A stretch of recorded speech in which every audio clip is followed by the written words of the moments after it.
That's another one of the stock ones that came on the soundboard. How do you feel about it?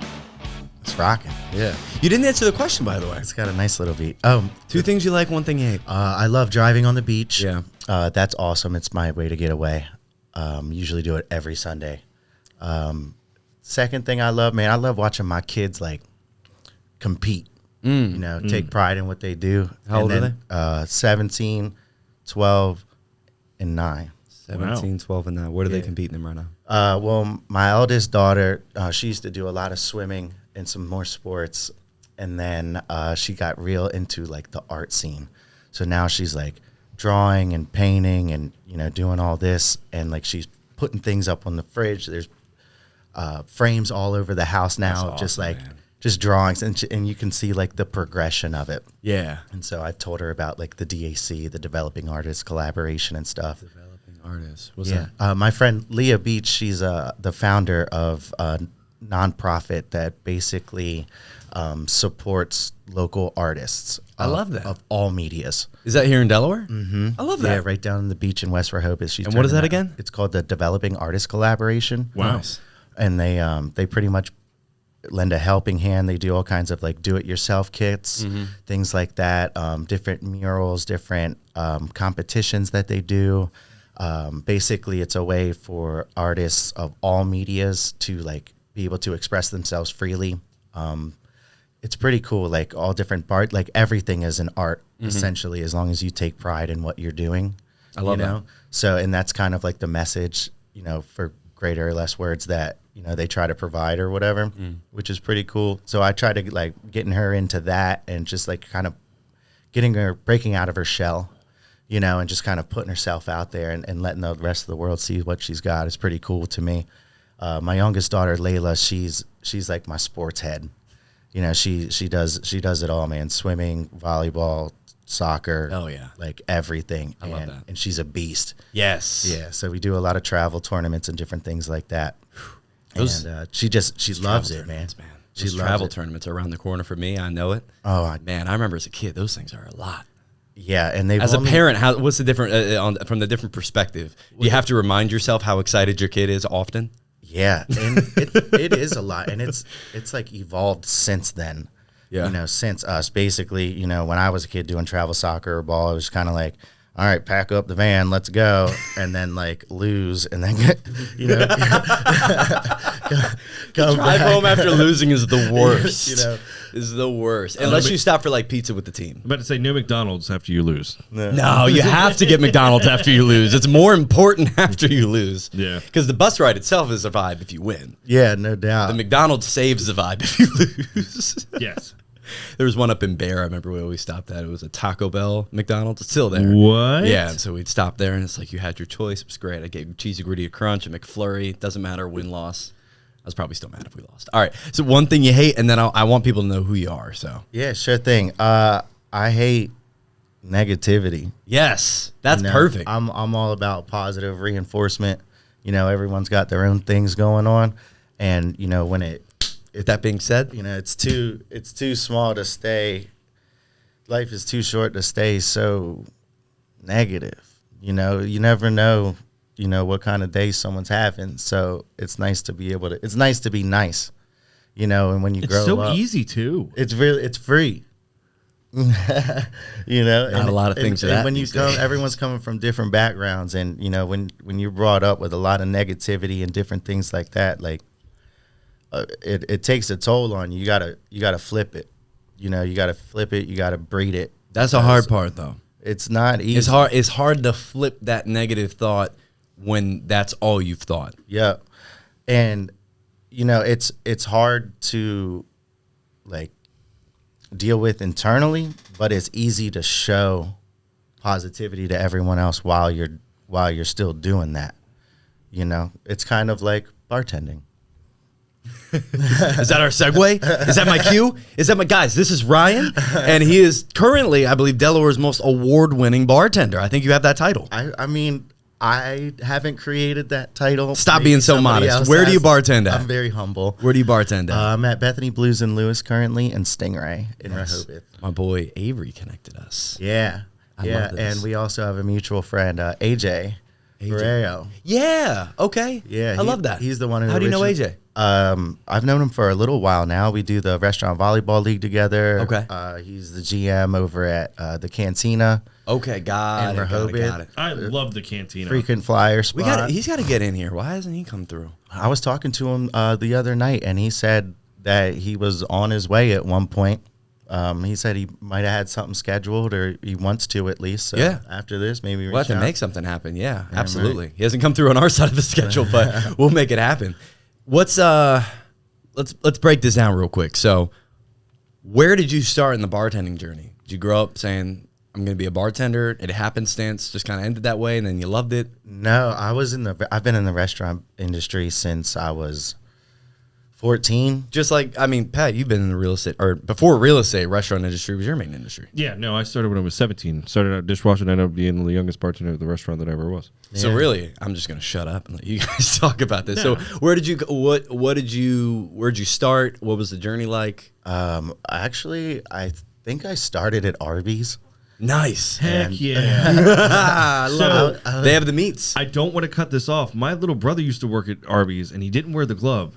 And one What? time, he accidentally sliced his thumb on the slicer, and like they had to throw away a whole bunch of stuff. He got fired because it was like a huge liability. It was a 'Cause waste of product. yeah, it was a wasted product, and he didn't wear the glove. Like you had to wear the glove, and he was like, "I ain't wearing that glove."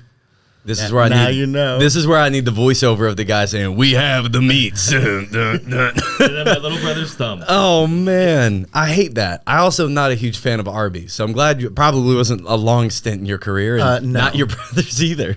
Not in the slightest. I was there for maybe a couple of months, and I was like, "This is ridiculous. What am I doing?" I don't know how Arby's is still in business. I don't know. I've never worked in a fast food. Like I've worked in like corporate chains. Like I've worked at some of the more like, I guess you can say systemized restaurants where there's like a split up line and all that stuff too. But never in fast food. Like that's a totally different beast. I bet you're just supposed to be a machine. All the time. And don't sleep on that chicken bacon Swiss though. That thing is fire. I've only had the roast beef, and I'm just Oh, like, man. man, fast food roast beef has just never been like, man, I want that. Like, You gotta switch that up. You gotta switch it up. I know the curly fries are like the go-to. You know have the to. curly fries. I didn't even know they had other fries until every time I get a curly fry, there's like one regular fry in there. Do they have Always. regular fries too? Always. Yes. Why? It's the only. I don't know. I thought they only had a few of them because I could just get one in every pack. So I never knew that they had Just a sprinkle whole them in at an the end. abundance of them. Just sprinkle them in. But so left Arby's. What next? Yeah, it was one of those classic, like through the drive-through leaves too.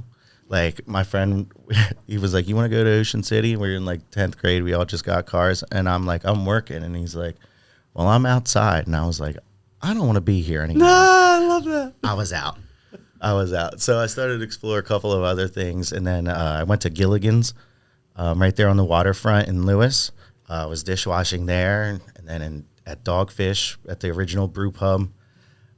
From there, it just kind of like I needed to go to the front of the house. At that point, I was growing. I was Yeah. starting to come out of my shell and be more of like a personal and outgoing and different things like that. And I started at the Rudder, and I had all of my friends work there, and I didn't even have an idea like that. Like my best friend worked there, and then I realized that like 10 of my other really good friends worked, and I was like, I gotta go. Do you know Leo Rigby and AJ? Yeah, absolutely. I've known AJ my entire life. Oh, dude, he was the one that kind of like helped nudge me in the spot of getting behind the fleece. My mom and his mom, Sharon, were best friends, and they worked at Denrec together across the street for years and years and years.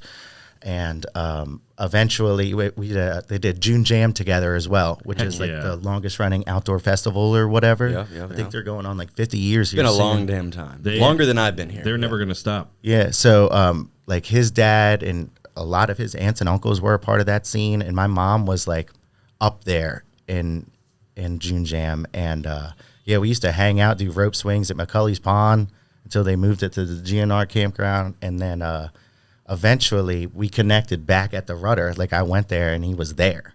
He was working there. He was working there.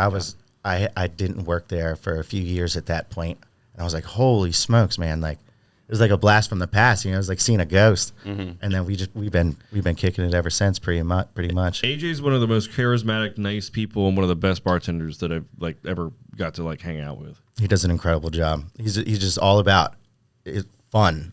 Like that dude likes to have a lot. Is he still bartending? Yeah. Okay, where's that?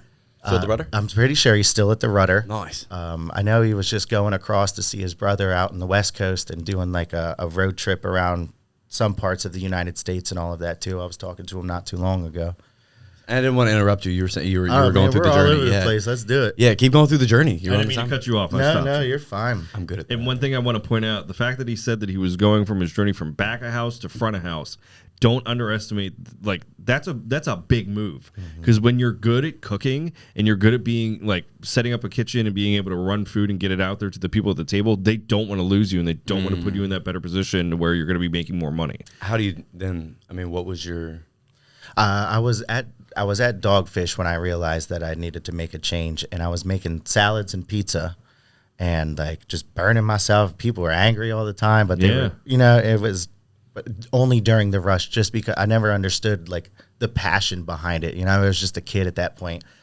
And then I went to the Rudder, man, and I was doing salad bar, bussing tables, food running. Then I started expoing, and then I started serving, worked my way up, and it was so much. There's like, that place was huge back then. They had the buffet and like all kinds of different dining rooms and this and that.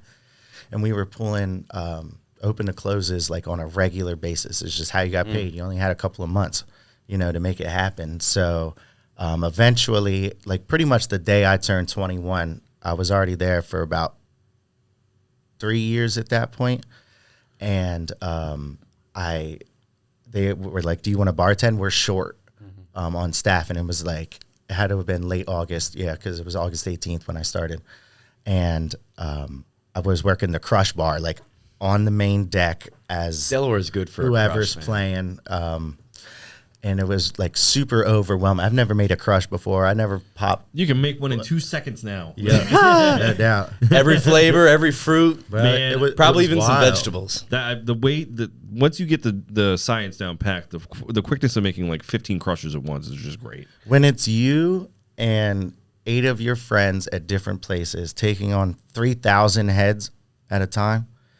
What do you need? What do you need? What do you need? Starting tabs, running tabs, you know, trying to remember whose tab is what. And, you know, all of that mess. And you're I've looked at many bartenders out there. Yeah, I've looked at many bartenders and thought, how are you doing this? It's wild. But I mean, after you get the comfortability of doing it for a couple summers and knowing that you're good at it, like there's a little bit of leniency of being like, I have the power. I'm 3 deep in a bar and I get to pick and choose who I give my service to. And you can make sure that you take your regulars really well, and people that are a-holes and that are being jerks to you, they can just be thirsty. Because really, at a crowded bar, as a bartender, it's kind of just about eye contact. You can't hear a lot of times.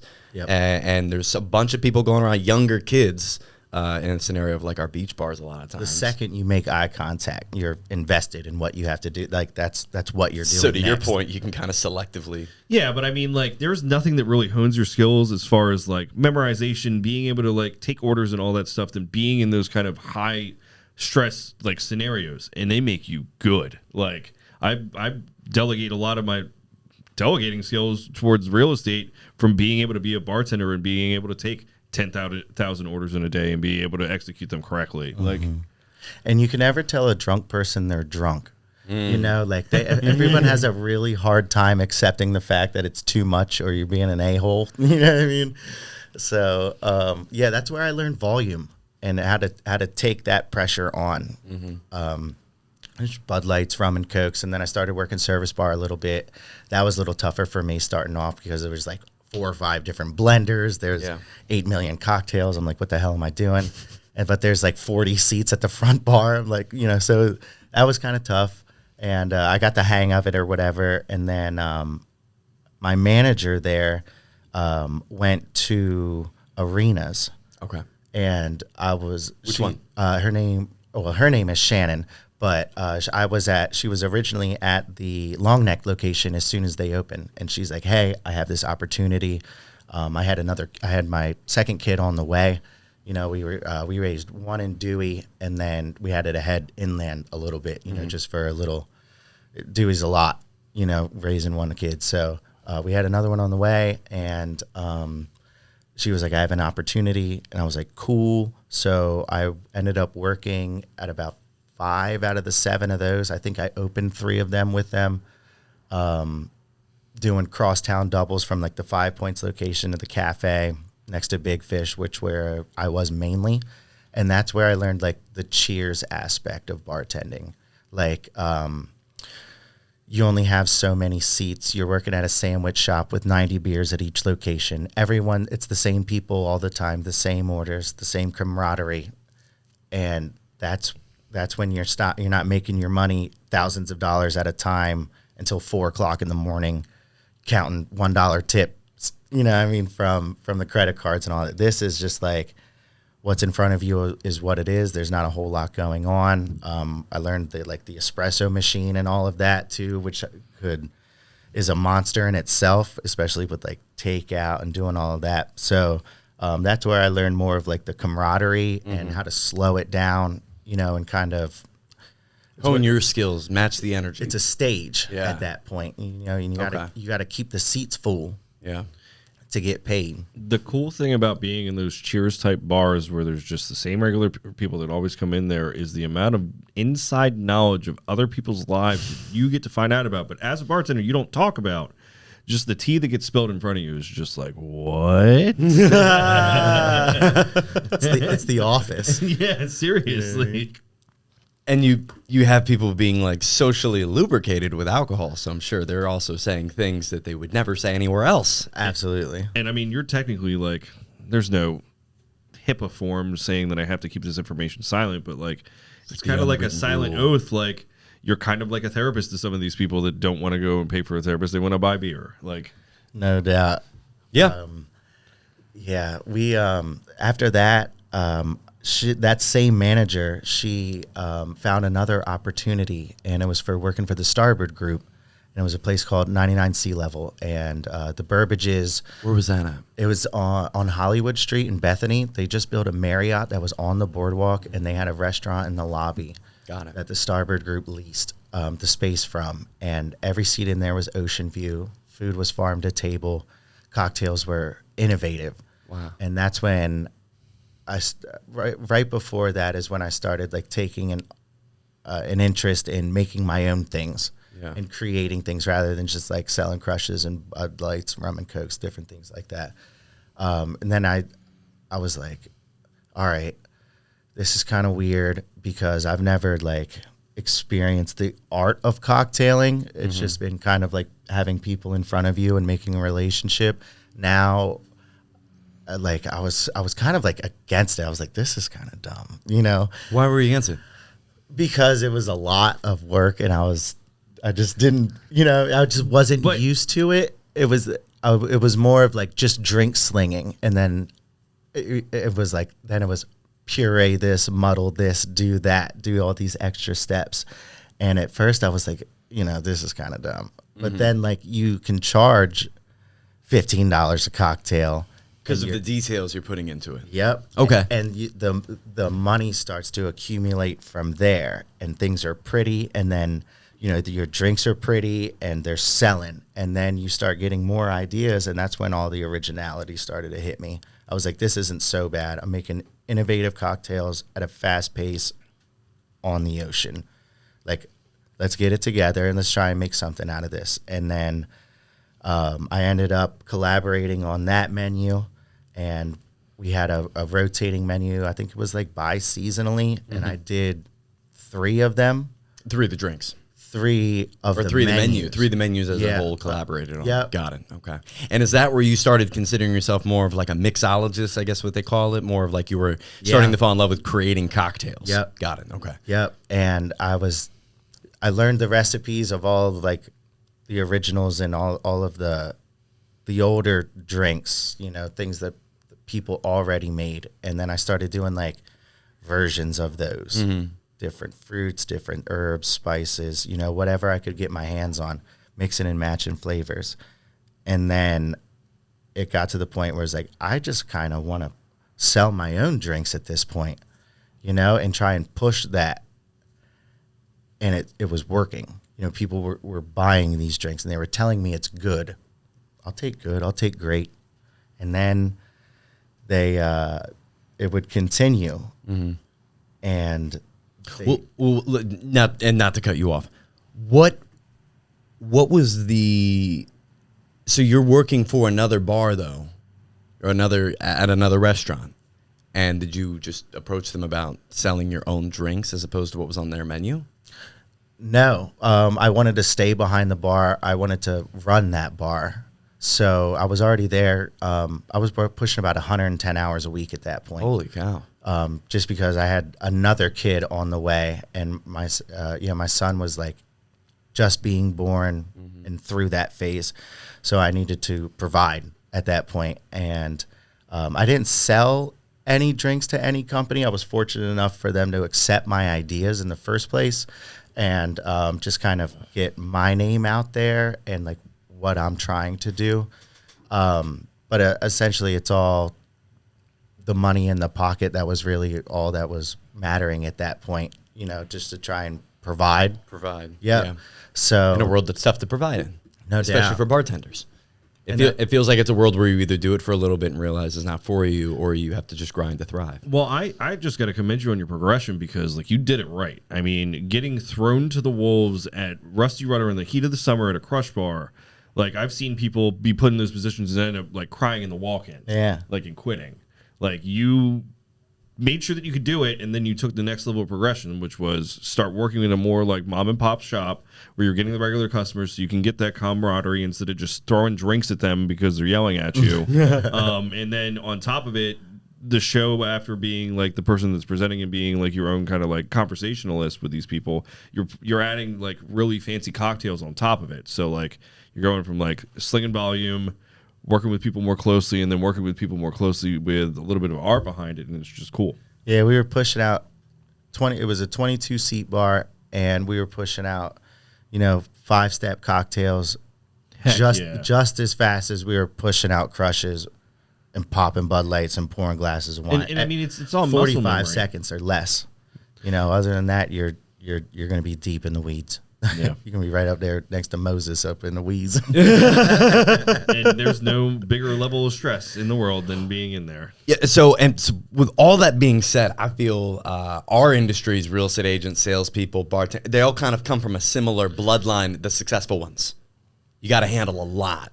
And there's a lot of stress. Oh, no and there's a doubt. lot flying at you from a bunch of different directions, and you're meeting new people that you've never met before, and you're having to deal with a bunch of different personality types, and you're balancing the, like you guys said, your normals, your regulars, your normals, and the a-holes, kind of, right? What were you gonna say? I'm sorry. Well, no, I mean it's a totally different level of kind of stress. I'm telling you, I've been in real estate for a little bit. I have not seen everything. There have been levels of stress, but it's just momentary, because there's means to a solution with most of the things that go on, or it's just going to fall apart and things are going to happen. With bartending, like you're just like your back is up against the wall. Like you have to get this stuff done. You have a row of drink tickets in front of you, and you're like, you just got to push through while you have this old lady that's yelling at you. Yeah. At the other end of the They're not going away. Yeah. Like they're only Which is gonna why build. You're not getting why out I of believe so this. many people from that industry end up being successful in this business, because you're right. In your opinion, it's easier because you've had worse.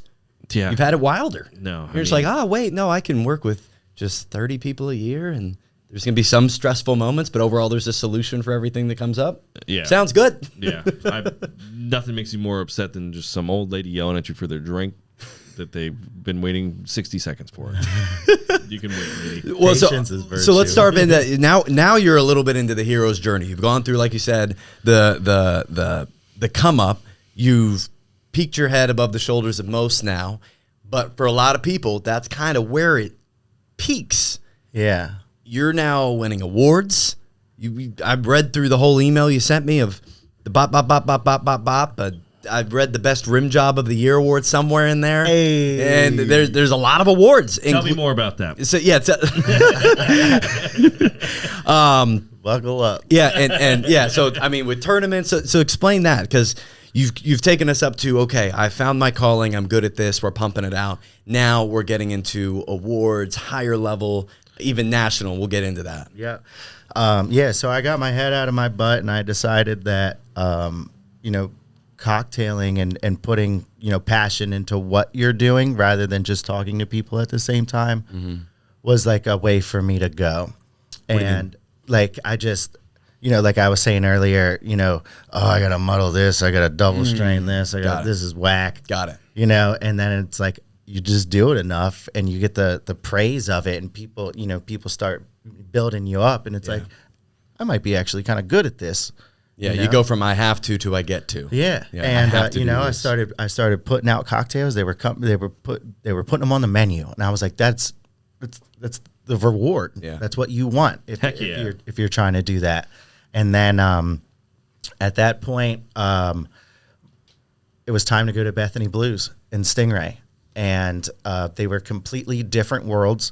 My director of operations at 99, where it was like best friends with the director of operations for Bethany Blues and Stingray. And they both used to sit at my bar while I was at 99. And when they heard I wanted to make a change and move closer for work, they were like, send them to me, I guess, at that point. And they helped me out when I needed them to. Love that. And I'm forever grateful for that. Love that. But I started Stingray March 6th, 2018, and then Blues the day after. March 7th. All right. Yes, sir. And so Blues is like super casual, right? It's, they smoke their own meats, they braise their own ribs, they case their own sausage. They have the highest. Tell me more. They sell more whiskey and bourbon than anyone in the state of Delaware currently, and it's also owned by the Starboard Group, which I was already a huge fan of from working previously with them anyway. They do good work. Stingray, the exact opposite. We're pushing 5 to 9 step cocktails out as fast as you can pop a bottle of Bud Light. No joke, because you're 3 deep. There's 7 dining rooms. It's like in an old creepy haunted house that they turned into a sushi joint, and their kitchen food is like upscale takeout menu, if you will.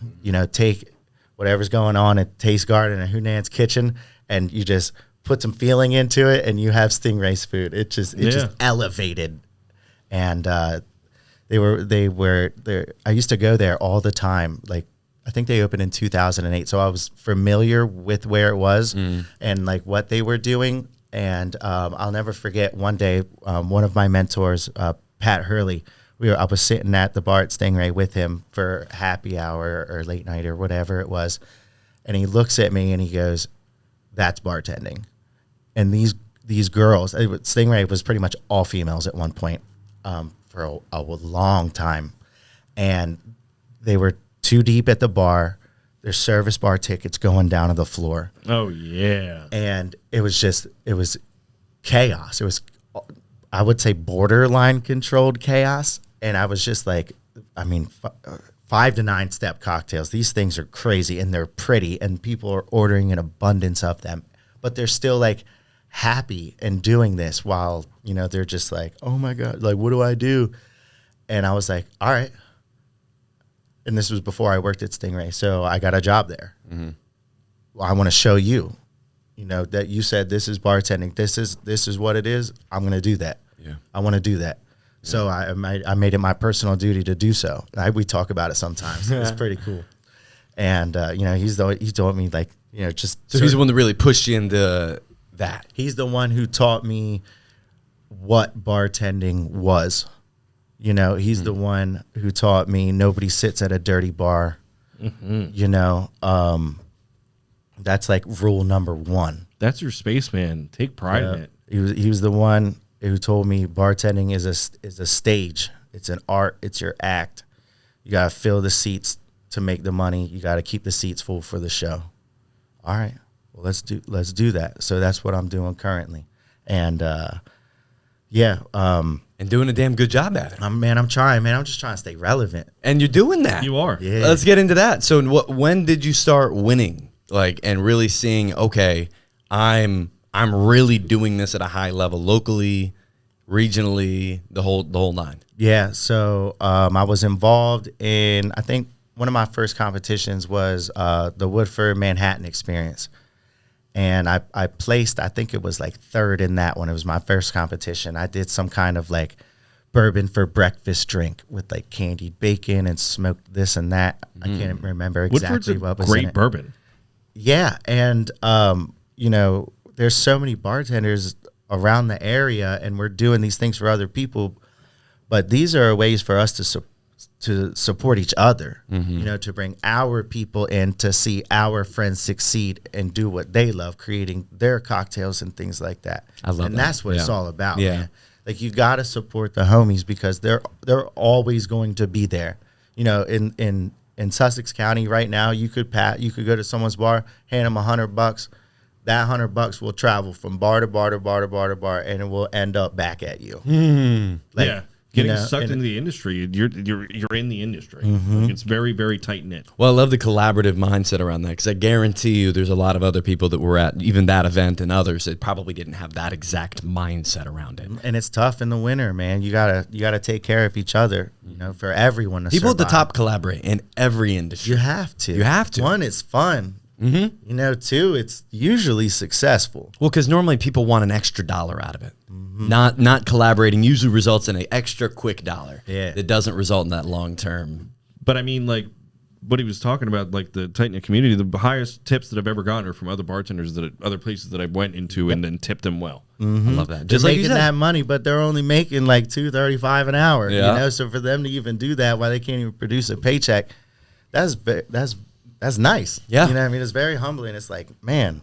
Like, So did you win that? there- Did you win that place in that? I took third. Third. I got some swag, different things and that's like at that. a place that's not just bartenders. That's 15 Those- bartenders. Yeah, that's bartenders that said, I'm really good at this. I'm an artist. I'm I'm a gonna try. mixologist. And you're going up against those people. And so that's incredible. And there's only so many people that are able to do these. So essentially, you have to be picked or qualified or, you know, whatever. you're already just to- competing against the best when you're up there. Yep. I love that. Yep. And when you've got people like, you know, Hari, Cameron, you know, from Grandpa Mac and Amuse and all of those, you know, he's a genius when it comes to palate and flavor and just mix matching.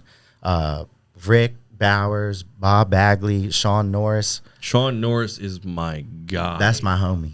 I love him. That's my buddy. that's a good dude right there. Sean Yeah. Morris. Yeah, Love that. and you're going against these people, and you're placing with them, and you're on, and you know, if you lack that confidence or not, you're right there. Yeah, it kind of probably takes away a little of the imposter syndrome when you're up there with them. And Yep. you're going to be learning from all these other greats. Like, they're going to have one trick that you're going to be paying attention to while they're making their cocktail and be like, oh, shit, I never thought of that. Yeah. And they're all friends. Yeah. Like everybody goes to everybody's bar. Everybody shares each other's posts. You know. Reminds me a lot of what we were just at in Orlando. Just like you're looking around at all these other businesses, all these other agents that we're in Orlando, and you're just, you know, we're all friends, we're all collaborating, and we're all just looking at each other like, what's that one thing that you're doing that I could add that to what I'm doing. I could add that to what our cycle is. Yeah. So the next one, I think it was 2018, was the second Woodford competition. I think it was my second one that I ever did, and I took second in that one. Incredible. Yeah, they sent me to the Flyers game. Okay. Heck They yeah. put me up in a hotel. They sent me to the Flyers play-in game Okay. against the Sabres. They sat me, I think it was like 8 seats above the glass at Nice. the goalie that we shot at twice, and we won. Did you? It was my first game. And I'm taking all that description as you're a hockey fan. I'd love go Flyers. Man. Yeah, I love it. I'm taking know? all that as you're a hockey fan. You talk like a sports fan. I Yeah. love that. Oh, I love. I've not been to a hockey match, but I know I'd love it. You have to. I know I'd love it. It's I'm a so- huge sports nut. it's so- and I You love know- soccer, and it's basically small soccer on ice. Yeah, it's With a so stick. fast. It's not soccer. Like it's it's really aggressive. cool because I was You can never fight really each other. into hockey until like I got to high school. I Okay. never played it when I was younger, but That's the thing. I can't skate at all, so I just take no love for the sport because I can't do anything. I couldn't even walk. yeah, out when there. you're watching it on TV, it's like what, So like, impressive. you can't even see anything. Yeah. Like you don't know where's the puck, where's this, where's that. But then like I was able to sit behind the goalie and I'm watching plays form Yeah. You know? Yeah, dude, that's why I feel about You soccer. can't see Yeah. that when you're watching it from the side. Exactly. You're like on a TV. Because the camera's got to follow the puck. The puck's Yeah. already really hard to follow, so he's like, Yeah, and it's not like doing substitutions in every other sport either. It's on the fly. and you don't see that on TV. It's that they're like crazy. literally 1 minute, 90-second shifts, and then Yeah, like you thought NFL games were cool, baseball games, They're slow. some Major League Soccer games. Like the fans get into it. Don't get me wrong, they get wild. I You've love been to a baseball and hockey football. game, bro. Dude. They are into that. Soccer, basketball, best live sports I've been to. Football and baseball are fun, but the breaks seem so So long many when you're there for them. commercials. You're there for like 4 hours, And that's why I know I'd love hockey, because it's like boom, Very boom, boom, fast. boom. Yeah, I know I'd love it's it. over before All right, you we're know gonna it. go to a But hockey we got to go to a hockey game. Next time you win something, get invited to a Flyers game.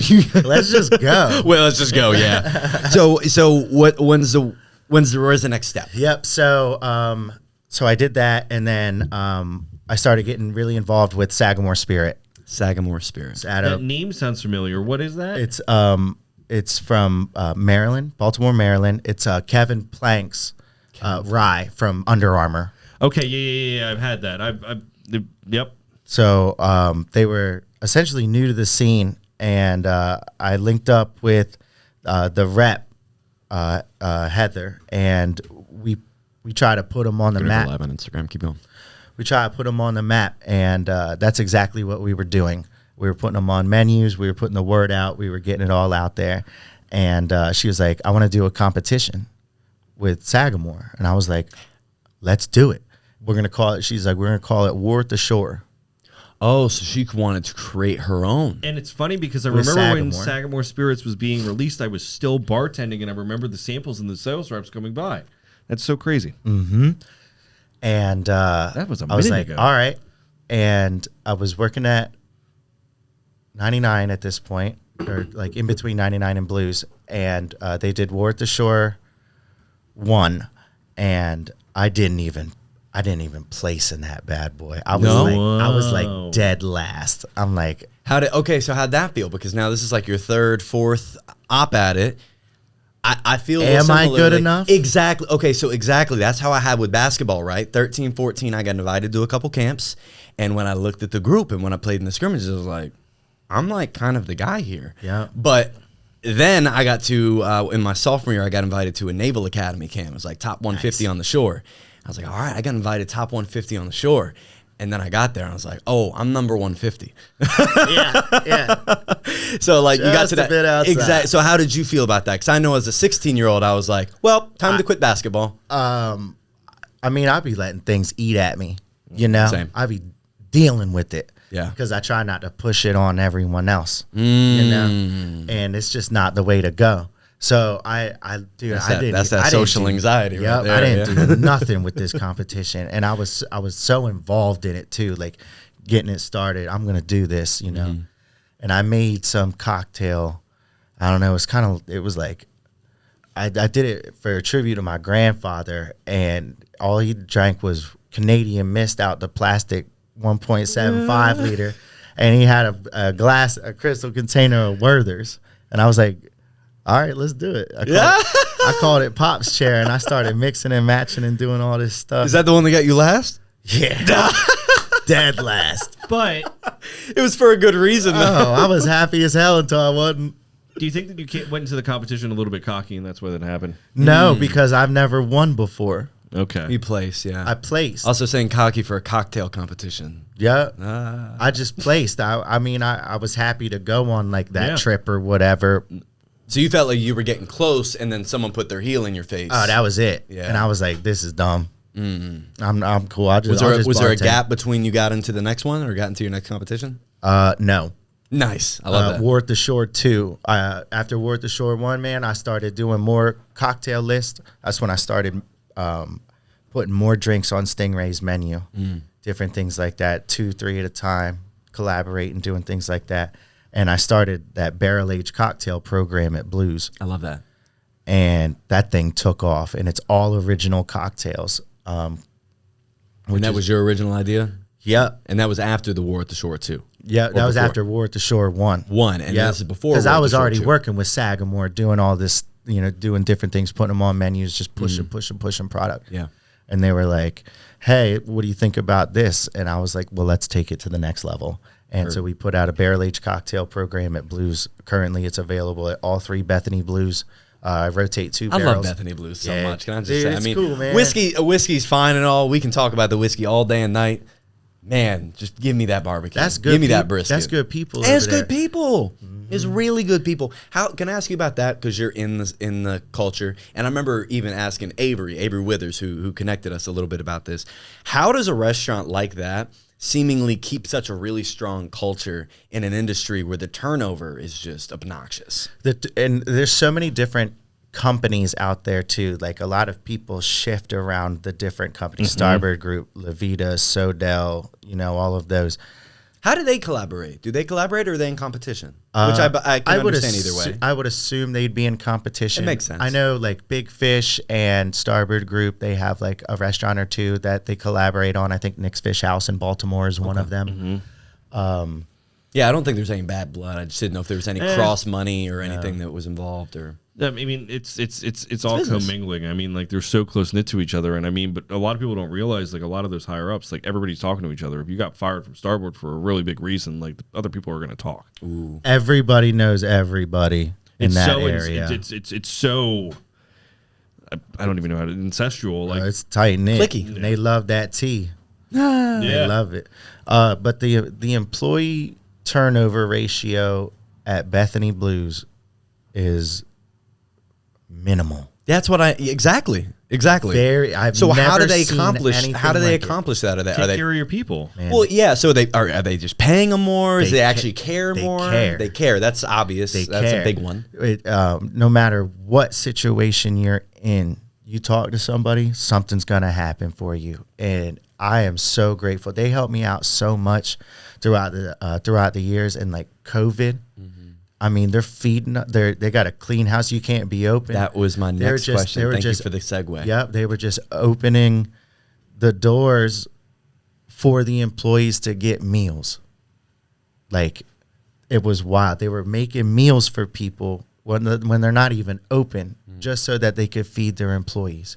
Meanwhile, they're not Because the producing- grocery Meanwhile, stores they're not ain't open, producing for nothing's you open. because you're not even Yeah. open, right? The world is shut down at this point. Nobody knows what's going on. Everyone's living in fear. You know what I mean? Like, what do? Bethany Blues is like, let's eat. I love that. You know? And that's at a time too where they're feeding you. They're not feeding the public, so they're not making any money. And you're do they keep paying you? Yeah. Wow. And- So the P&L sheet flipped on them. Yep. I And- was able to collect unemployment. I was still able to work. I was able to manage my hours so that I could still try and provide. I rest and watches. Yeah. As I No, was, but I mean, it was a dance because like I was a manager at a restaurant during COVID while it happened, and working at the wrong company made me get out of the restaurant industry. yeah. Because you can definitely sparse that fact. What Bethany Blues obviously sounds like they were doing was not the norm because everybody fired it. Everybody said, good luck. I have always felt like very disposable. You know, anybody can pour stuff into a glass. You know, your job is 1 in a million, you know? And so if you're not that good at it, you're out of here or Yeah. you slip up or something happens. I have never felt so disposable until I came to Bethany Blues. And if you have an idea, boom, let's run with it. Let's put it on a special sheet. Let's Give it do a this. shot. Let's do that. Let's give it a shot. See if it works. If it works, then we're on to bigger and better things, much like that cocktail program. You know, and now I'm starting to put drinks on their actual menu, which is very difficult to do because they're in sync with all 3 restaurants. So Great band. you know, yeah. Well, I mean, people are going to all 3 different these spots, and I'm sure they're their own entity, and you get your own spins in each different one. But what the whole entire restaurant group wants is absolute consistency. Absolutely. They do That's not. the hardest part about owning or running a restaurant, I feel. Well, it depends on how much you want to factor into it. Like, I mean, you can make a Chick-fil-A by all means and get the same exact thing every single time. But if you want something good, I feel like it has to go above and beyond, and that's a lot harder to recreate because it comes down to the people that's preparing it and cooking. Yeah, I hear you, and I think about like a Restaurant 55, a burger that I love, or you'd probably say the same thing about like a Lewis Oyster House burgers. You know, the greatness is in the fact that there's a little bit of difference every single time. You know, it's just a really good burger. Yeah. Sometimes it's going to be have a little bit more reds, and with some burgers, it's going to be a little bit more greasy. Sometimes put a little bit more ketchup on it. Like that stuff happens, but the tomato consistency, compote. yeah. Nothing like a good old tomato smoothie. So can we go into that, the world for bartenders in 2020? Because to summarize it for real estate agents, we were, no one wanted to walk through properties. No one wants strangers in their homes. And the industry as a whole in Delaware for up until May was telling us to not do a thing. Now, of course, running a business, we did everything we could to still serve our clients and remain afloat. But how did it look from your perspective? It sounds like specifically Bethany Blues took care of its people and took care of you. How long did it take you to get back into the bartending side from there then? I was scared. I was so scared, especially being like I was pretty much the sole provider for a family of 5, going while my wife was going to school full time, and raising the kids. And once you have all of that income and then you have nothing, yeah, it's like, what do you do? What did you do? What did I do? I started making drinks at the house. Putting them on video. Oh, I thought you were just like, No. I did that too. Part of it. That's a side benefit of making. We had multiple happy hours via Zoom meetings throughout the employees over at Bethany Blues. Is funny, but I didn't know when this would end or if it was going to. So I still needed to put myself out there. So I'm aging barrel aged cocktails for Blues because I was still able to order booze at that point, or we weren't selling it, so I was able to use it. So I was just doing all that stuff at home just to keep it aging, so we had something to go back to. And then I started doing just like videos in selfie mode, making drinks, doing funny videos, trying to keep the spirits alive, different things like that. Spirits. Yeah. Where are you? Where are you posting these? Facebook, love it. That's it. I didn't even have an Instagram until I had to get one for the kitchen cocktail showdown from Sagamore. Okay. So originally it was I wasn't making any money doing this, but I had a lot of different opportunities from different spirits that started reaching out to me because I was doing this. Yeah. Dano's Tequila. I did a whole thing for them. They sent me like reaching out to you to say, hey, use our drink in your thing and make a video. Yep. Do you want to be a part of this? It's like co-marketing. It was like a seminar and different workshops, different things like that. And like I had to create different cocktails and promote them, different things like that. And they sent me money, and I was like, okay, how else? Keep sending it. How else do I do this? And so I started doing it for other companies as well. Yep. Sagamore Spirit.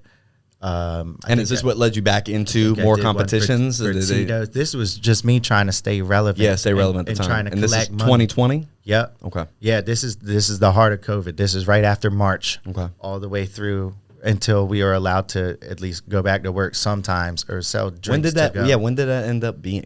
It was like 3 months down it was like 4, 5 months, 3 months. I don't remember. It was a couple months afterwards, and people weren't even allowed to sit at the bar. Nope, you had to sit at a table 3 feet from the bar. How'd that? I mean, that had to affect your tips and. Well, you could only have like 8 to 10 people at a time in the restaurant. Man. Yeah, you could only be at. So how good are you? Yeah. You have to be at 50%. How long can you put on the show? And the tables had to be a minimum of 6 feet apart. Mm-hmm. And like you even had to go through the structure of like when you're walking up to the table, like customers are supposed to have their masks up while you're taking orders. They're only what like a silly time we were in, man. What a silly time. But the thing is, like, what scared me the most about COVID, not to pick sides or anything, the way it just ended, like, we went through all of these restrictions for like a year and a half, and they're like, never mind. Oh, dude, that is the scariest part. The fact that they made it life or death, and they're like, actually, you're good. And it was kind of just a flu. All done. Isn't that wild? And that we can. Nobody knew what the hell to do. We still haven't even gotten to the coolest parts of your story, so we can't sidetrack into that. But you're absolutely right. That's right. That's the scariest part about it all. We'll have to have you back, and we'll just talk about government control. Yeah, right. Basically, during COVID, there wasn't a whole lot coming in financially, so I needed to find ways to do so. Yeah. And I found it reaching out and having other spirits or distilleries reaching out to me, and then I was starting to get a couple $100 at a time. But at the same time, I was picking up shifts from blues, collecting a little unemployment, because I was well paid for it anyway. I might as well collect it when I need it. Absolutely. And I'm not going to use and abuse or anything like that. Get me on a couple $1,200 checks. As soon as I don't need it, see you later. Absolutely. And so it was very difficult. And then we started working again, and I just saw everybody, pretty much going through the same thing. And then you could watch them like see different hobbies come about, and what their interests are besides just what you see them behind the bar. Got it. Different things. And a lot of people started doing their own businesses and their LLCs, and love that. Since a lot of people found out that you were able to do your job from home, they just took it to the next level, it seemed like. Yeah. COVID obviously had probably some of the biggest cons of any time I've seen. I mean, we started that year where, Australia was on fire. Kobe Bryant passed away. It all started, and we're like, man, this year's... It started, and we're like, man, this year is going to stink, and we're like, we didn't even know. It got a lot worse real quick. It was my first year of restaurant managing. I actually flew out to L.A., had my flight and my ticket booked, and then I was there like days after Kobe Bryant had passed away. Yeah, we were there. Yeah. Me and Sean were there. We were in San Diego. We were right down the road. You'll always remember where you are when Kobe died. Dog, it was like 9/11. It was crazy. I was watching the Pro Bowl, and I remember the Pro Bowl hadn't said anything yet. I was at Blues. You're at Blues? Yeah. Yeah. I was sitting in my apartment. We had just gotten done scootering around in a park at like 5 a.m. And I remember they said, who's Kobe? Kobe? It's like, he died in a helicopter crash. I'm like, no, the fuck he did. Not Kobe. It's crazy. So back 2021 arrives, 2022 arrives. We're on the other side of things. You're picking back up into the competition awards realm. Let's move into there. Yeah. So we've arrived at the light at the other side of the tunnel. Yep. So before COVID, I believe it was 2019, War at the Shore 2. Took judges' vote and people's vote. It was awesome. I came from absolutely bottom to winning judges' vote and people's vote, unanimous decision, hands down. For the second one? Yep. I love that. Because I started doing a lot of that homework. Yeah. What do you mean? Well, once I found out that, like, am I good enough to be on this level? I didn't feel that way anymore. So I started doing more work with Sagamore, working with their stuff, and I started just messing around, trial and error. I think that's anybody's career path, is having a talent that you discover, and that raw talent propelling you to a certain level, and then you discover where that ceiling is, and you doubt it, and you're like, oh no, I get. And sometimes you got to hit your head against the glass a couple times to be like, maybe there's more to learn. Yeah. Maybe there is more honing to do. Yeah. That's awesome. Yeah. Originally, that cocktail, that one that was called the Prospector, that's like my baby. Yeah. It's on. What's the Prospector? It's like a take on a burnt orange perfect Manhattan. Okay. So it's Sagamore Spirit, sweet and dry vermouth, chicory pecan vanilla bitters, orange bitters, and Grand Marnier. What? I think of I just think of the fat guy with the pickaxe from Toy Story 2. Yeah. Exactly. Wait, what? Is it based off him? Yeah. Ah! Essentially, for the most part. Grand Marnier can just really elevate a cocktail. I love that stuff. Yeah, well, it's kind of like what Stinky Pete was based off of. When I made this cocktail, I originally called it the Employees Manhattan. Okay. Because I was just pushing Bless it, you. and I was giving it to people after work. Think of this. Oh, this is good. How good? Yeah. Let's find out how good it is. And then I took it to the competition, and the whole inspiration behind it was I was trying to make almost like a pre-prohibition style cocktail, like an original big boy drink. Yeah. That was very introductory, almost like a hybrid between like an old fashioned and a Manhattan. Something that you could just sit there and sip on, but you could be like, oh, I don't drink Manhattans. Well, try this one out. Maybe you just haven't found the right way to drink the spirit. Yeah. And I mean, the sweetness of the cocktail and in the type of a competition where you're going in, a lot of things are very bitter and just very bland when it comes to bourbons. Not every single one, but it's really hard to elevate that kind of stuff. But all those orange or aromatic flavors that you're talking about, I'm just like sitting here and I'm just like, I need that. It's amazing. That thing just kind of that's where I started to really just take off, in my personal opinion. I took judges' vote and people's vote, and that eventually, that drink is now on all 3 of Bethany Blues' menus. It's on Stingray's menu. It is on, my brother owns 2 restaurants in Falston and White Marsh in Maryland. And it's on both of his menus as well. Love that. I collaborate with his fiance. There's that word again. For their cocktail list now. Love that. That drink is really what started all of that. From there, basically, I was told from the president of Sagamore Rye that I personally sell in the places that I work, sell more Sagamore Rye in the state of Delaware. And then the next year, when I did War at the Shore 3, I wanted to switch it up from that from the prospector. The prospector. Prospector. Yeah, because I called it that because I wanted to command the palate, and the prospector was he was the boss, and he was the boss at doing the hardest thing, and keeping everybody in check around him, while he's responsible. Well, I figured myself, I did the hardest thing. I went from last to double first. I said, you know what I mean? I love that, dude. To just murder. From last to back to back. Yeah. With different drinks.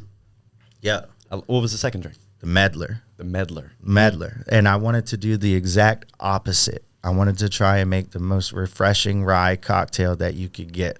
What'd you meddle? Come on. So the Meddler is essentially, it's unwanted. It's what no one asked for. It's essentially what it means to meddle. Okay.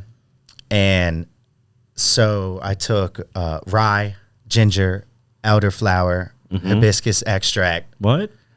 And I made a mint-infused blood orange and lemon simple, like cane syrup, a splash of ginger ale.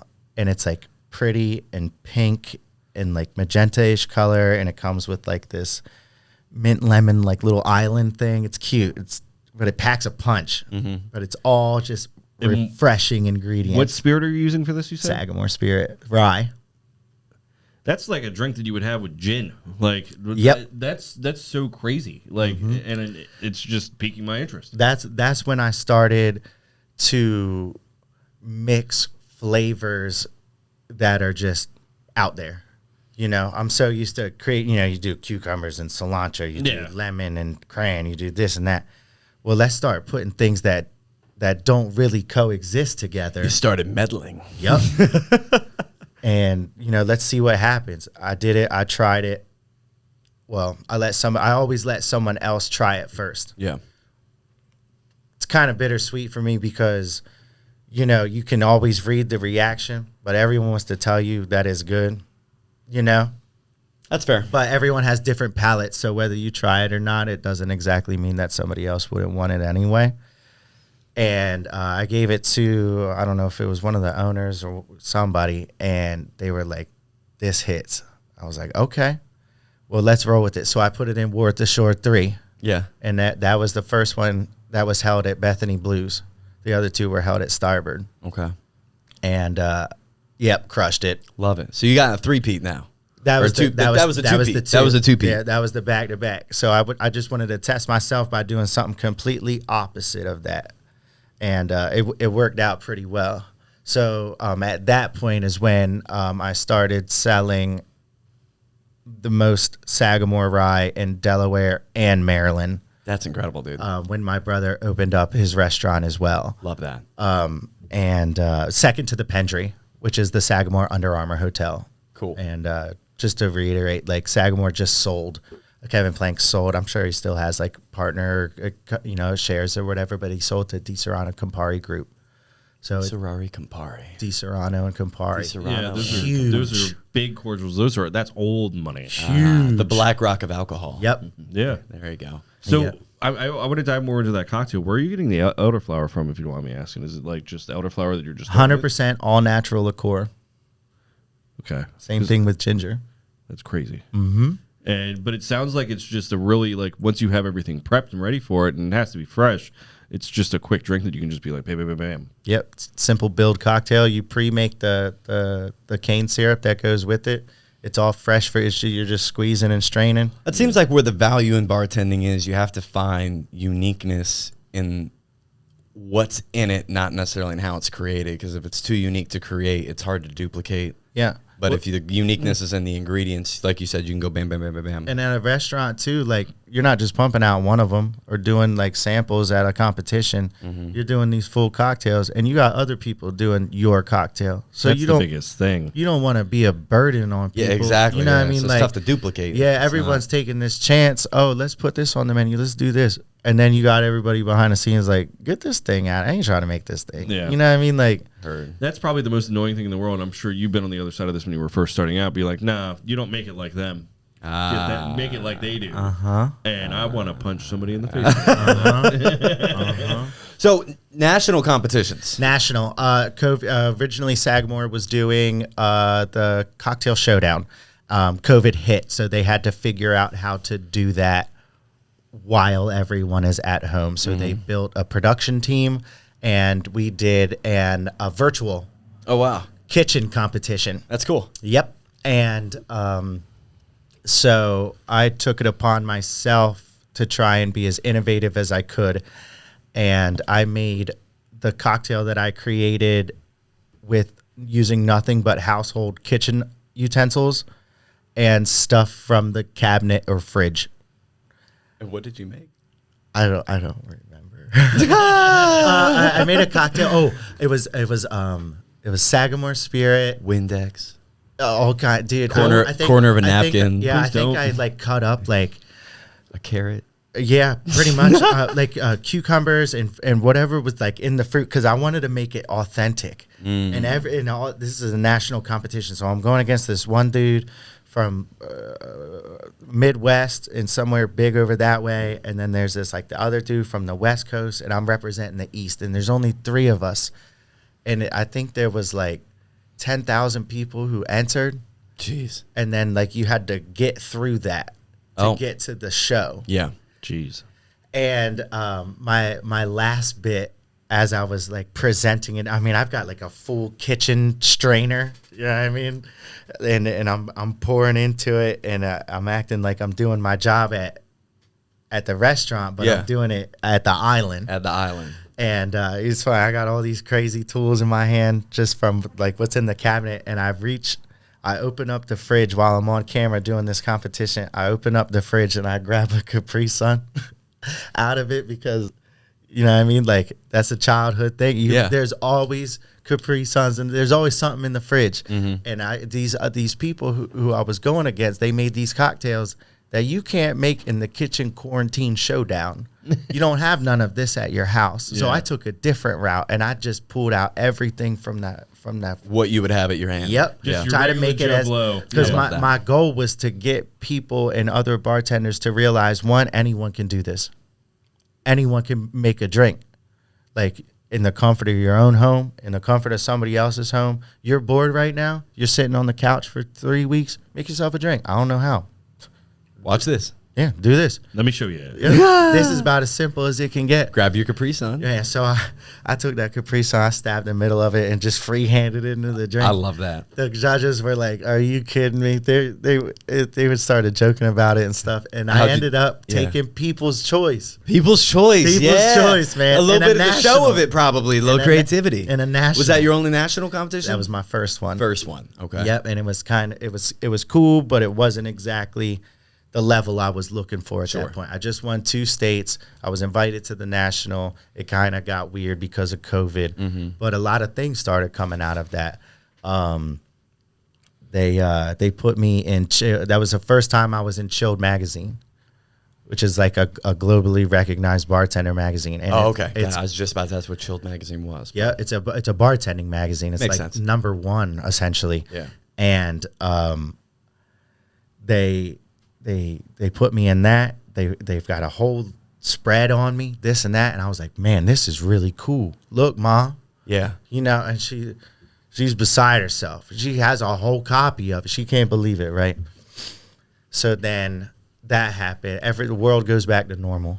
And then I think we did a couple of Bloody Mary competitions in between then. Yeah. I saw that. Versatile drink. Like, you can make a Bloody Mary anything. Like, that's crazy. Like, The Secrets Bloody Mary competition, Bethany Blues essentially three-peated in, which was crazy. That's awesome, dude.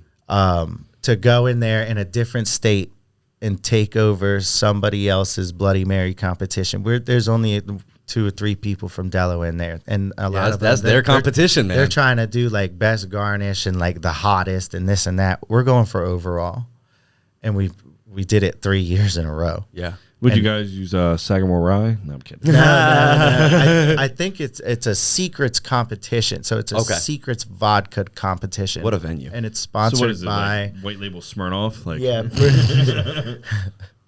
Maryland's finest. So the one I need to hear about this. So the tequila sitting right next to me. Yeah. The Dos Hombres. I don't even know if this is on the camera. Dos Hombres. You were in a competition with them? I did. I recently. Is that the most recent competition? Yep, that's the most one. And it's the 3rd national competition that I've been in. How'd you fare in the second one? The second one, out of 10,000, I made it to the 3 finalists. Okay. Wow. It was at the Sagamore Distillery. I was going against a guy from Austin and a guy from Vegas. 2 huge scenes. Fighting for Delaware. Yep, and I was on the East Coast. So Sagamore, we had to go to the distillery, and they made this like tens of thousands of dollar production. You can find it on YouTube. I can send it to you. Whatever. It's pretty cool. What's it called? It's called the Sagamore Spirit National Cocktail Showdown. Nice. It's cool. They had Tommy McFly from. What a name. Yeah, from he's like a personality over in like DC area, DC, Baltimore. He does on all kinds of news shows and everything. He was like that guy. He was the host. And I made what was called the Nobleman, and it was a tribute to my best friend who took his life. And it was Sorry to hear that. Yeah, man. Yeah, it's this helps. So I wanted people to know how much like this meant to me. So I made this cocktail that you can no longer get anymore, unfortunately, because it contains yellow chartreuse. And the yellow chartreuse, I don't know if you know, is made by like French monks. And it's one of the oldest spirits. It's got like 130 something all natural botanicals and herbs in it. And the green one has even more. I had green when it was in LA last time. Yep. So it's made by like French Peruvian monks or something like that. It's 100% all natural, and they stopped production on it. There's only 2 people in the world, usually at a time, kind of like master distillers, that know all of the ingredients, and then they pass that down from generation to generation. And they stopped production on it because what they were doing essentially was going against what they believed in the first place, and that's what's keeping the earth healthy. Well, when all the hipsters and all the inner cities started getting a hold of this thing, they're taking so much more of these all-natural botanicals and different things like that, where essentially they think it's causing harm, to what they believe in. So they cease production. You can't get it anymore. But it was Sagamore Spirit, yellow chartreuse, allspice dram. We did ancient trade bitters and black walnut bitters. Wow. And it took me all the way to the finals. And I was talking to Sagamore and different things like that. I was in the top 3, but I essentially didn't win it publicly for judges' vote, but I seized all of the benefits that the guy did who did win it. Full page centerfold, or not centerfold, full page article on me, that drink, and that competition. I met Wendy Hodges, who is like the director of, or so, I don't know exactly her title, but she's up there in the Chilled magazine. And that is when I got considered part of their top 100 in the nation. Wow. Yep. So they gave me a bunch of money, trips. That's incredible, They put my mom up in the Pendry. Wow. Like, because she just came and she needed a place to go, and she had a hotel down the street, and they were like, no. That's when I was fully invested into this brand at this point. You know, I've done a lot of work for them. We have a great relationship. You know, you take care of me, I take care of you. They're hooking it up. They're always around, but that's when it solidified for me. I was like, you're gonna take care of Mom Dukes? Like, all right, you got 100%. I'm yours. So it was really funny. I knew I wasn't going to make it easy for these people, and Sagamore flew these people out to the distillery, and Starboard or Bethany Blues closed, and the Starboard opened late or just like kept some skeleton crew there. They took 2 party buses up to the Sagamore distillery to surprise me. Wow, that's fire. Because there was a studio audience. Well, when you got a dude from Austin and a dude from Vegas, they're not bringing a whole lot.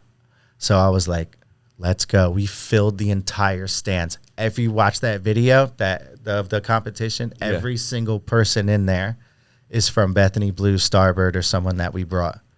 It was overwhelming. I love There's that. people with face signs of like my stupid face on it. And there's all this noise and this and that. No People way. are chanting. They had to like calm them down, this and that. We can only bring in so many of these signs because it's supposed to be a studio audience. Well, nobody else showed except for the homies. I love that, dude. Yeah, so that happened, and that was my second competition. That was like when I started really feeling myself that I was able to do this now. Now I've got 2 statewides under my belt, these Bloody Mary competitions I was a part of. And this is the first one, too, where you had the opportunity to do it for a bigger reason. Yeah. You were able to dedicate to something. Yeah. And we already talked I hold about it with forever. Yeah. You know, I have that forever. And what we had already talked about is even the next one, and the ones I'm presuming afterwards are now linked to that higher purpose, bigger community. Yep. I love that. Yeah, now it's go.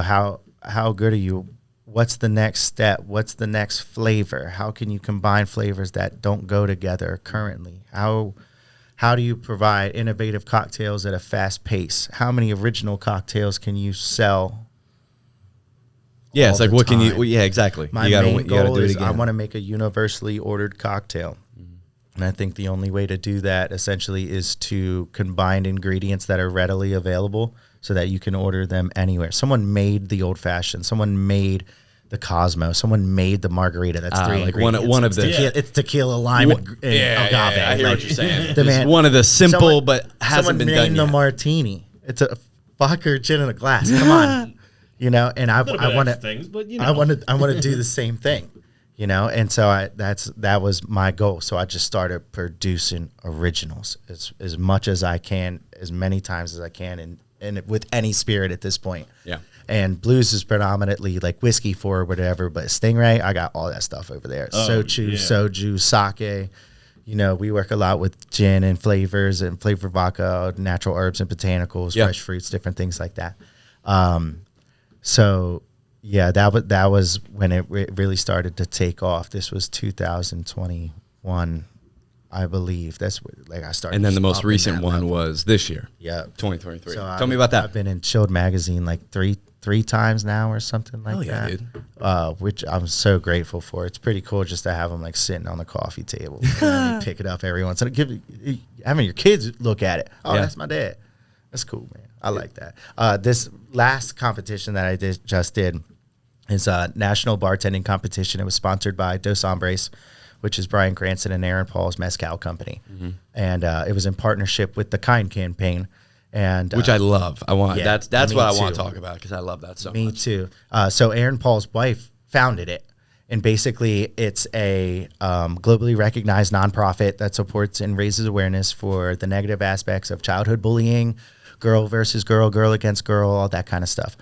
And having 2 daughters of my own, something that's very near and dear to my heart because I've dealt with these things before, whether I was a child being the bully or being bullied. My son, you know, he's got his own things going on. My daughters have been bullied through school.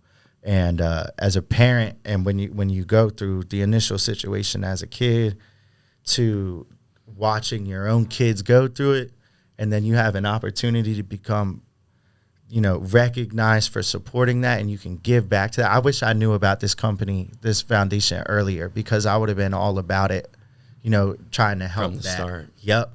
and because it's something that everyone can relate to. Like especially you every single you have a person can 17-year-old relate and a 9-year-old, so you've seen the spectrum. You're about to do it again, and now it's like at first I wasn't very involved.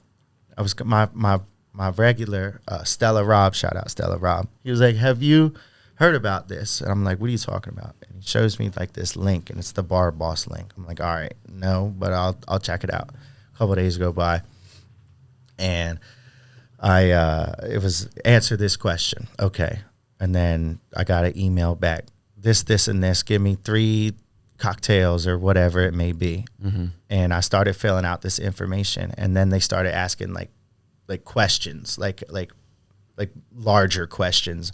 And it's essentially to create this profile. And I'm typing, and then they hit the character limit on me. I was like, all right, so I got to figure out what I actually want to say now to grab the attention, keep it short and sweet. So I eventually ended up making this profile, and I'm putting all these drinks and pictures. And this competition isn't about like cocktails. It's why do people sit at your bar? Why are you... why do you deserve this? Why do people come back? What about you does this? And so you had to answer the questionnaires and put all these pictures on. And then that's when I really started getting invested into it, once I started putting my own feelings into it. And then I found out more about the Kind campaign. Because at first it was just like, this is never going to happen. National competition online. And for tequila, which is something you hadn't Mezcal, essentially. Same country, just down the road. Tequila can only be made in Mexico, and mezcal can only be made in Oaxaca, which is in Mexico. Interesting. Yeah, kind of similar to bourbon in the United bourbon. States. Yeah. Yeah, but Kentucky, and then Scotch was Scotland. Like. Oh, I didn't know about Scotch in Scotland, but that makes sense. That makes a lot of sense, actually. So continue. My bad. Yeah. So I filled out this profile, and I started working on it, and then. It was a globally recognized nonprofit, and there's different workshops we had to do, different original cocktails and recipes, marketing and advertising. We had to make a logo, different things like that.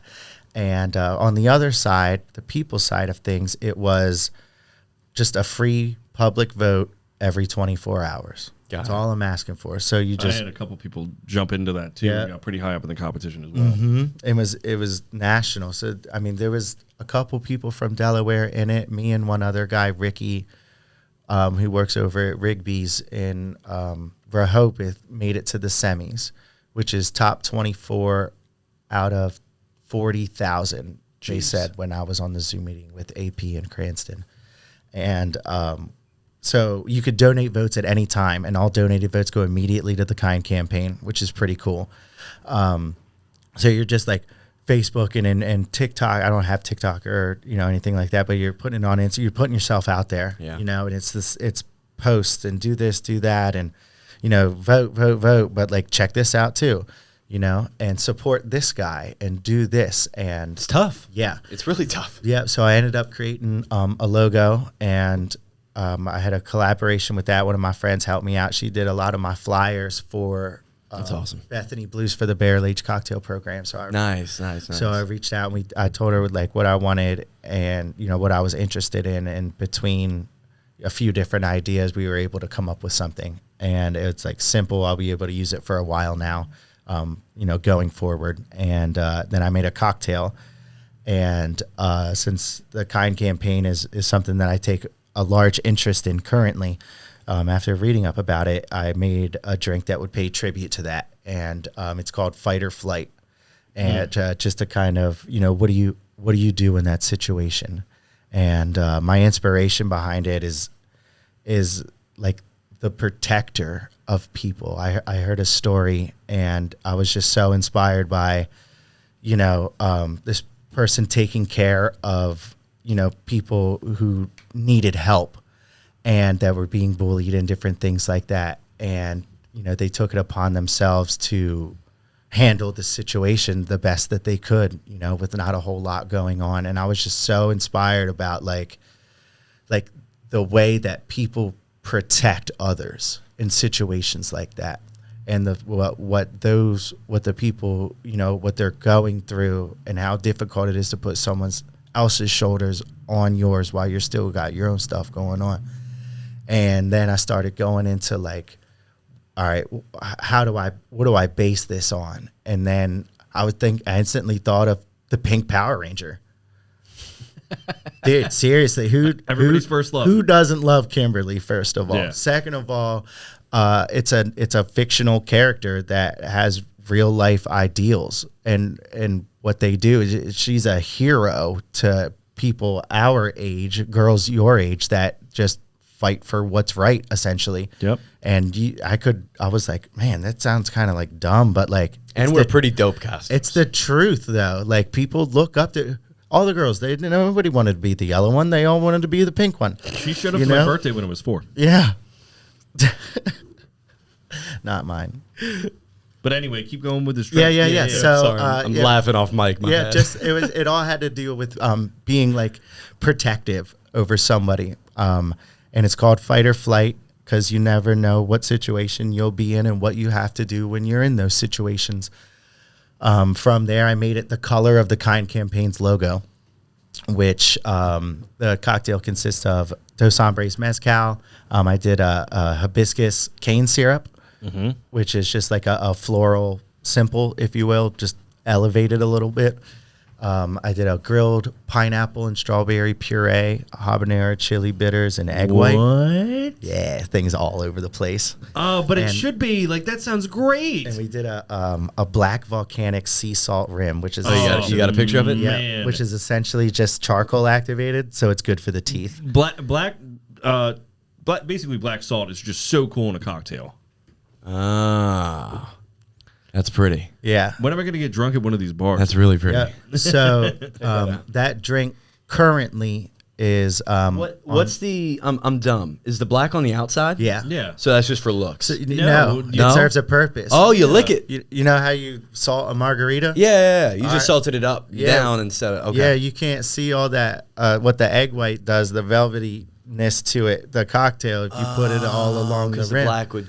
so now you just take it as you please. See, and this is the difference, bartender, mixologist. Like, so that's another level of thought. It's not just about the taste; it's about the presentation. Like you said, it's a show. Yeah, so I was trying to just pay tribute to, you know, the Kind campaign from an inspiration that really affected me. I was inspired by. Yeah, And it has to be inspiring to meet the guys running it. Yeah. Aaron and for those who don't recognize that name, Yep, those you're are right, the color. Breaking Bad guys. Yeah. that's Malcolm in the Middle. That's Walter White and Malcolm in the Middle. Yeah. Lesser known at this point. Yeah. What was their tie to this, and how was it like meeting them? What are they now doing for you as one of the winners? Like, how'd that go? Okay, so they sponsored the competition. What I got out of them, I did a Zoom meeting with them like 2 Wednesdays ago. It was an open mic Zoom meeting with the top 10 in the nation. I took 8th out of 40,000. Whoa. Pretty cool. That's less than 100th of a chance. Somebody else did the math. I don't do Yeah, that. that's like less than 1%. Yeah, 100th of a chance to get that far. And I did it in Sussex County, Delaware, in the heart of winter, I love that, dude. based solely, pretty much strictly solely and only off the generosity of the people around me in my community. Friends, families, regulars, companies, you know. I want to give a different shout out. LLCs. We just had one of our cameras shift off. There's also some.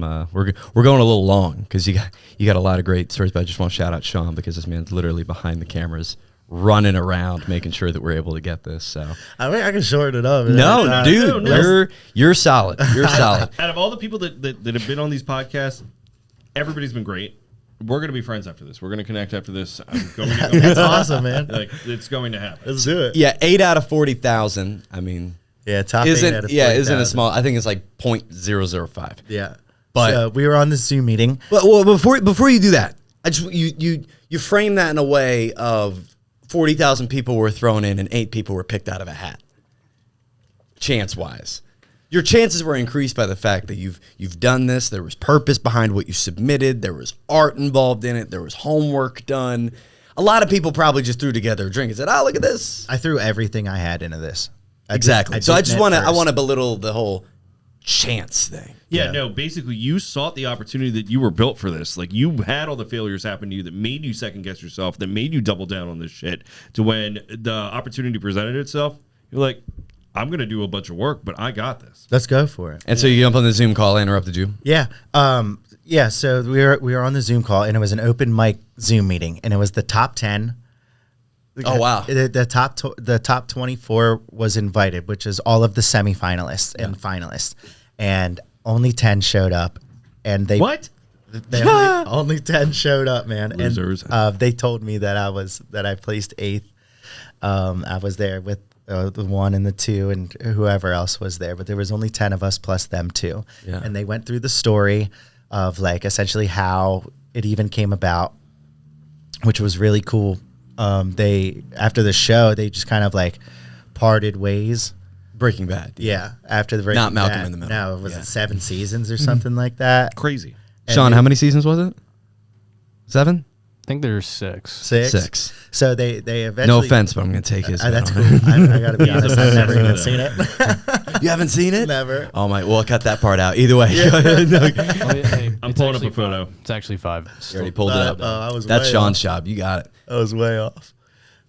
Yeah, so they started talking. They were sitting in a bar in New York, and they were trying to find other things to do.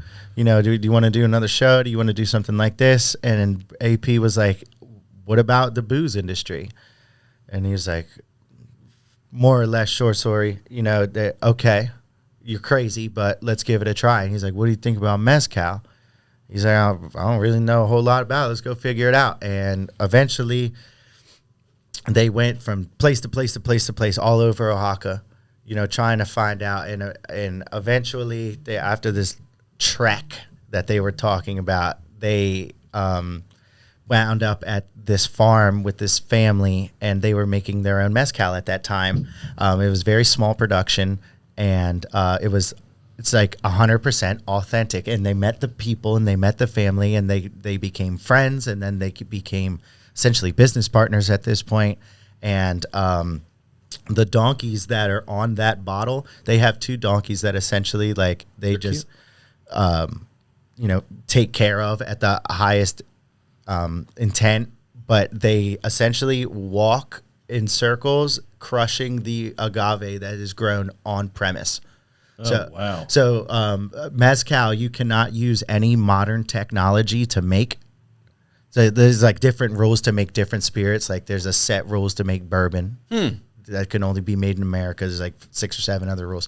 You can't use any modern technology, no electricity, no none of that. So basically what they do is they grow the agave, chop it down, strain it, or, you know, break it down through a filtration system, but that starts with the 2 donkeys. Wow. That basically just trample. Dos hombres meaning not 2 donkeys though. Not 2 donkeys. That's 2 brothers, ain't it? Two homies. 2 brothers. 2 guys. Those hombres. They're the 2 brothers. They're the 2 Yeah. friends. Yeah. They're just That's squishing Aaron Paul agave. and Brian Cranston. They're the donkeys. Conversation. They're kind of just laying that story out for you. And Yeah, yeah. They talked about how it was made, how it was created, how it's doing currently, the money and the percentages that go immediately back to that family, Oh, I love that. which is awesome. Yeah. You know what I mean? Yeah, like they changed their lives. It changed everyone's lives at that point. Without that family, there wouldn't be this company. Yeah. You know, as well. So it's not just the family's lives that are being changed, but you've altered AP and Cranston's lives to it for greater or less words, you know? Yeah. Then they started talking about the Kind campaign and just like how that started and how long it went on for and what they do, pretty much going from different schools all over the nation, creating seminars, lending a helping hand, doing different, like they do like camps and things like that, kind of like getaways for girls, all of that kind of stuff. Just, you know, they're trying to find out how and why and where it stems from and how to The girl on girl. yeah, bully. girl against girl, and how to extinguish it. There's wipe it off the face of the planet. And they're interviewing, you know, bullies, teachers, people who have been bullied, people who know people have been bullied, people who witness things and don't say anything. You know, the opposite as well. And They came into a struggle at one point, I think because of COVID or something like that, and then they brought this competition on, and it was in partnership with Those Hombres for it. We raised collectively $2.2 million. Jeez. Wow. 14 grand came from me. Wow. Well, not from me. Well, but from the people and supporting you and doing what you're doing. My friends, my families, my regulars. Oh, I love that. Different companies, Starboard Group, Big Fish Group. That's not Shell, a small feat. Like that. Shell, Better Bitters Cocktails out in LA. All the support, yeah. The local, Sagamore Spirit. Great, so is that the end of the? Jones. Is that end of that? Are they doing it again? Or I'm not sure. Okay. But without the community, none of this is possible. And that's everyone's community too, not just mine. But I mean, we're going up against people, in a 10-block radius. They got more of a population than the entire Delmarva Peninsula. Absolutely, yeah. For You're sure. Talking about Austin, Vegas, DC, Baltimore. Did they ask you? Did they ask you about your guys' businesses and how you're running things? Nice. Yeah, which was pretty cool because we were listening to them. This thing went on for like an hour and a half, and they talked about this and how much it meant and all of that, and then they were like, "Your turn," and they just kind of went around and they were asking about us. So that's awesome, man. You actually care what's going on right now. You know what I mean? Like you have us all in front. I'm not talking to a robot. Nothing is pre-scripted. You're not looking at your paper, trying to find things to talk about. Like these people helped you, and you appreciate that, and we appreciate you for giving us the opportunity. And I was like, hey, shout out Delaware over here. They were like, Delaware? I was like, yeah, man. I was like, they said that they were going to come to all of our bars at one point. Nice. And I was like, hey, guys, realistically speaking, that's only 24 bars across the nation. You already know where everybody's at. They were like, yeah, just send us your information, where you work, when you work, this and that. I was on it. Here, this time, here, this day. And then, so I heard it verbally, and I was like, all right, cool, maybe it will happen. But it was open mic, so me, I hopped on it. I was like, hey guys, like if you're serious, there's people, one, who want to meet me, two, because I just want to thank you, like not through a screen, you know what I mean, and maybe get more involved in different things like that, much like everybody else here.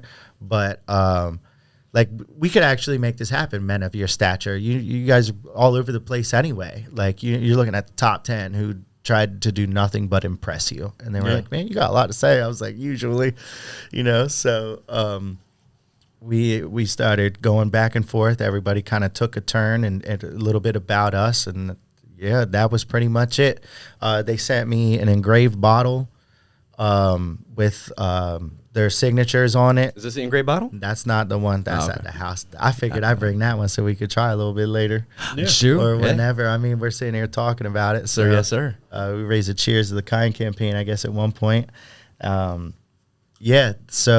they told us they were going to come. They sent me an engraved bottle that was like numbered and autographed by them. That's incredible. It's in completely different handwriting than that. It's in like big, bold Sharpie and stuff. So it's like real. Clearly they actually signed it. Yeah, there's only, I guess, essentially 22 made like that are engraved in different things, because I would assume that the first place and the second place, they got probably the one custom bottle or whatever of what their accomplishments were.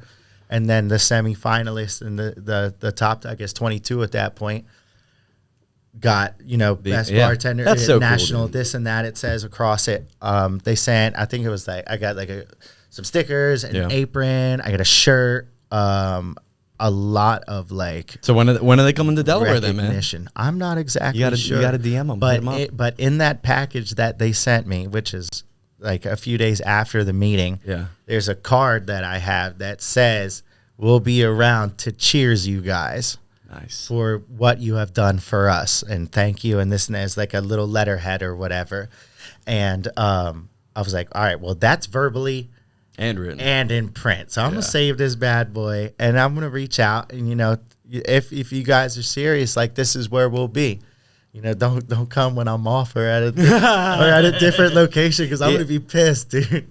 I love that, dude. Yeah, so that's for closure for that. I got a lot of recognition and free publicity out of it. That's going to a good cause. It's building your business, building your brand, and it's also benefiting a bigger community. I love that. We're super over time, so we got to cut it off because like our equipment's going to start like just frying up. But yeah, dude, closing thoughts. Where can people connect with you? I'm on Facebook, Ryan Minnick. I'm on Instagram, Mr. Ryan Minnick. I'm at Bethany Blues Monday, Tuesday, Fridays, and Saturdays after 4. I'm at Stingray Wednesdays and Thursdays. The real after place 4. to connect with you. Yep. You can find me on the drive on at Heron Point every Sunday. Love it. Hanging out. Fishing. Feeding, baby. Feeding. Lines and water. Love it. Dude, appreciate you coming on. Appreciate you being a part of the combo, me and Pat. I can't appreciate you enough for the opportunity. Nah, man. Thank you. Yeah.